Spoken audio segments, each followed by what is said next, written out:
What's up guys? Ayun. Buti nagtuloy kami kasi kanina umaambon. Ayaw na ni Apok nga kanginang maga. Buti napilit ko. Di nakatagpos din kami maghapon. Ayan.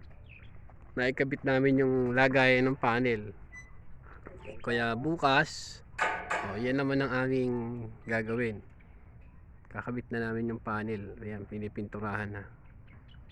Para dagdag tibay. Kasi pagka hindi pininturahan, siyempre ulanit arawin yan, kahit sabihin nating galvanize yan, kakalawangin din. Kaya kailangan pinturahan. Kaya ayan si Francis, siya ang nagpipintura.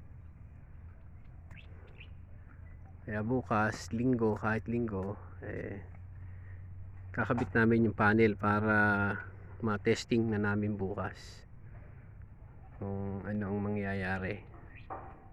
So yan ang aming episode for today. Ayan ang aming mga gamit. Buti meron kaming narentahan na generator. Yung generator sa bahay hindi kaya yung welding, pang sander lang siya. Ayan, ayan si Francis sa taas, ipintura ng... Ayaw mahugot yan, luhugot ko hangina baluktot ata yung dulo, pero umiikot naman.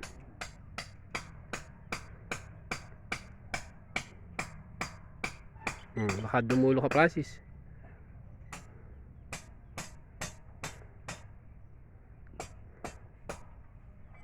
Ay ka mahulog.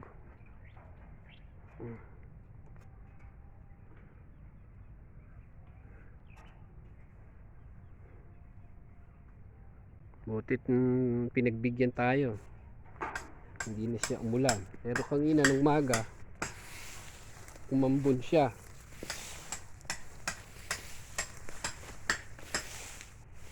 Ayun, buti naitagpos ng hanggang hapon. May naiwan ka dun Francis sa dulo.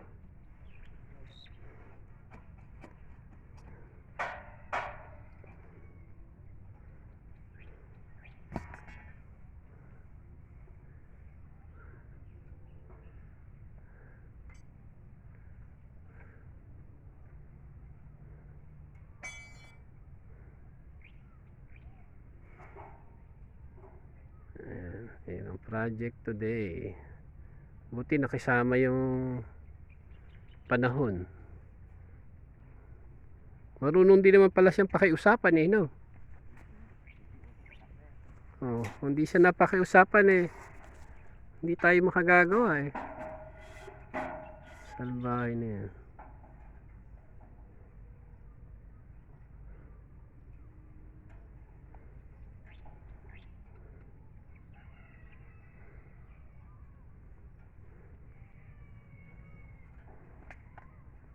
Kaya bukas, ayun, puputulin pa yung mga sobrang bakal sa dulo. Pero yung isa, guys, kung puputulin pa, hindi. puputulin yan. Pangit naman hindi putulin yan. Signal.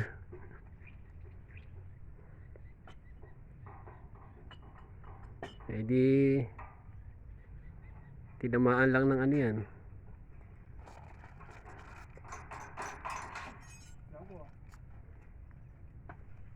Yan sa sako. Bawal pumasok, baka mag-forma. Ice clam.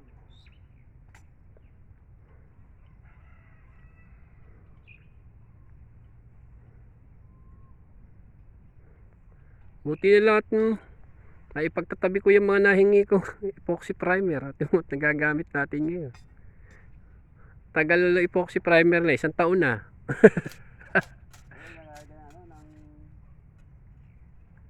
Hindi, ano yan buti mahigpit yung mga takip. Pero kung maluwag ang takip niyan, titigas na. Buti alam mo mong catalyst. Kung may catalyst utot, hindi na magagamit. palagay ko meron na yan kasi ginamit na nila Wala pa? Wala? O baka hindi sila naglalagay ng catalyst. Hindi nga siguro. Oo, kasi pag naglalagay, titigas kagad eh. No? Magiging domo yan. Malamang nga yan, hindi sila naglalagay ng catalyst. May 3 lata yan eh.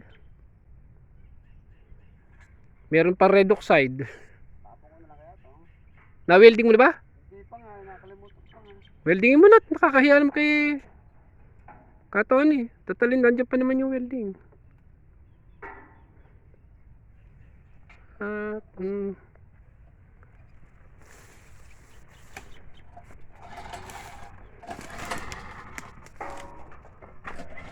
ayan, ito binuhusan ko ng langis na sunog. Yung mga poste. Ayan.